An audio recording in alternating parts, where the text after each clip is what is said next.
Our beloved Chicago Riverwalk. This is the River Theater section. All these different sections connect to form a 1.3 mile long riverfront trail.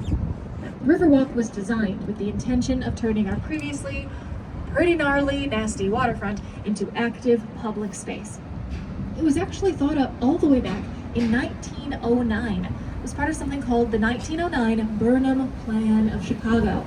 Unfortunately, the water of the river only started to get marginally less gross with the Clean Water Act of 1972. And construction on the Riverwalk did not even begin until 2003. So it took us a little over 100 years to get our act together, but we did finally complete the project in 2016. And it's very popular, I think well worth the $1.2 million investment. And considering some of the other stuff we're gonna see on the tour, the Riverwalk is a bargain. Speaking of bargains, over here on our right, we are approaching an absolutely massive limestone structure. This behemoth is the Merchandise Mart. The Merch Mart was completed in 1930 to be the wholesale warehouse and trade showroom for the Marshall Field department store. May it rest in peace. With 4.2 million square feet of floor space, this was the largest building on the planet at the time it was constructed. It is a fantastic example of the Art Deco design style. Now, Art Deco is really denoted by vertical racing stripes, leads the eye up and creates vertical movement. And this is a design style from the 1920s, so it is a time of movement, of growth, of luxury, and that is all reflected here in the Mart. Polished Indiana limestone, repetitive patterns are also hallmarks of the style. Now, this building also features super weird green Pez dispenser heads facing the building in front that don't dispense candy, wish they did. Those are tributes to the princes of retail, men like Marshall Field, Montgomery Ward, Woolworth. Now they're bird perches.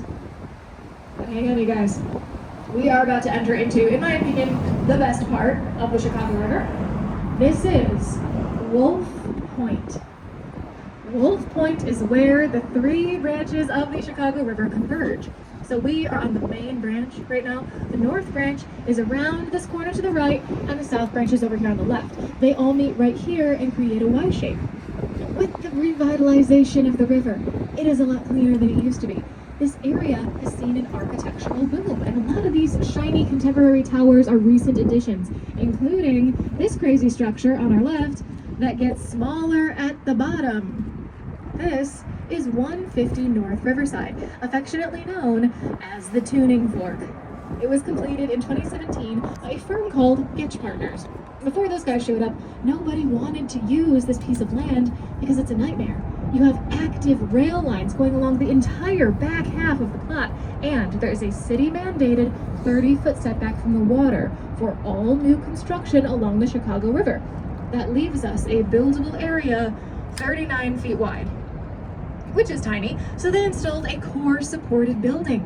Rock caissons go from the top all the way down to the bedrock, and the weight of these floors basically hangs off of that core. The weight is distributed onto either side of Y-shaped trusses at the bottom and reduces down into that original footprint below. This is, I think, probably my favorite building in the entire city. I love this thing. It is so cool. It has a lot of really cool features. My favorite feature by far is the fact that this is the only selfie optimized building on the tour. You can check out the reflection of our boat in its weird shape. And I wave at myself every single time we go by. Like I said, this is my favorite building. I love it. It is also a really good example of a new trend that we are seeing more and more of in architecture. Exposed engineering, where the buildings kind of show you how they work. See, the Y-shaped trusses inform the shape of 150 North Riverside. And then we have another great example over here on our left with this massive blue tower, the Bank of America building. It also had to deal with that city-mandated 30-foot setback from the water. But this building carves that setback out and leaves the supports exposed next to the river. But as you can see, these are not just utilitarian supports. These puppies are active design elements. They are wacky, flashy, showy. And that makes perfect sense because the same firm that built this built our selfie opportunity back there. Hey, sketch partners, they're back again. These guys love to show off. They love to use the latest technology. And in fact, they're quoted as having said, it is more important the way your skyscraper touches the ground than the way it touches the sky. More important, the way the population that uses it is able to interact with it. And both of these buildings are perfect examples. Now, we are about to enter into what I like to call the Art Deco Canyon, because on either side of the boat, we're going to see stunning examples of the Art Deco design style. Coming up here on our left, we have the Civic Opera building. And if you forget what it's called, don't worry, it's labeled. And over here on our right, we have 2 Riverside Plaza. I'm going to focus over to the right for now and hit the other side on the way back, because along the right side of the river, we see the evolution of American architecture through time. Our first exhibit, 2 Riverside Plaza, was completed in 1929. It is definitely Art Deco in style. It's got vertical movement, repetitive patterns. This is a style reflective of the optimism of the time, when clearly nothing was about to go wrong. Everyone was going to be rich and happy forever. Later that same year, the stock market crashed, plunging us into the Great Depression.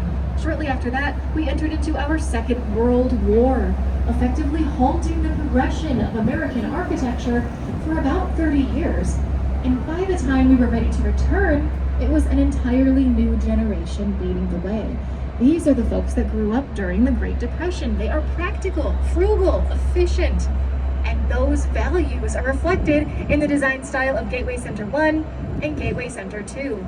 They are both that black box modernism style pioneered by our friend from before, Mies van der Rohe. Mies van der Rohe said of this style, "I don't want to be interesting, I want to be good." The way he saw it, buildings are good when they do what they set out to do as structures first, not because they're trying to look like anything else.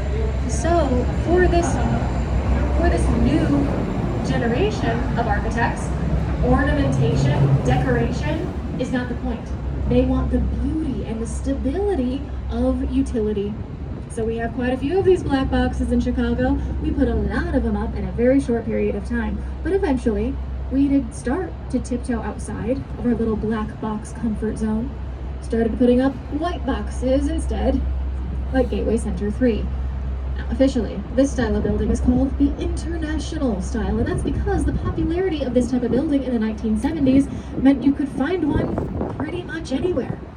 It is definitely brighter looking. It conveys a brighter outlook, sure, but in my personal opinion, it's boring. I just don't think they go far enough. And you know what?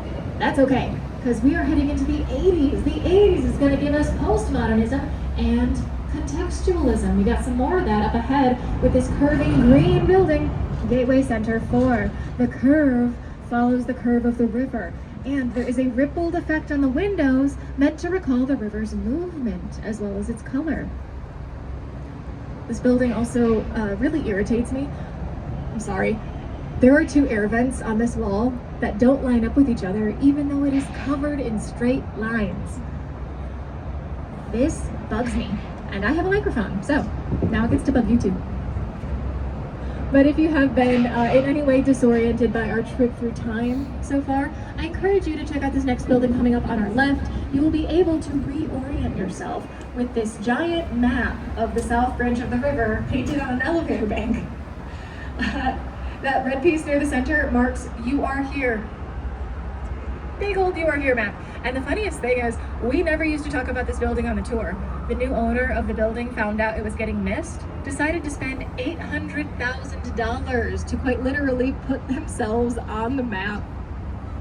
And it worked, because I'm talking about it right now. Mission accomplished, you guys. Well done. Now over here on our right, another humongous building. If it looks familiar, you might be recognizing it from its role as Gotham City Bank in The Dark Knight. It is not a bank. It is a post office. Largest post office in the world at the time of its construction in 1932. And we needed this space. Chicago was the mail order catalog capital of the world. Montgomery Ward, Sears, encyclopedia-sized catalogs, and everything delivered by mail. But the Postal Service moved out. of the old main post office in 1997 for a modernized facility. And this building pretty rapidly started to fall apart. But don't worry, it has been fully renovated at the absolutely mind-bending cost of $900 million. It is now full of offices, event spaces, and it has a 3.5-acre rooftop park that is straight up larger than most of the earthbound parks in the rest of this city.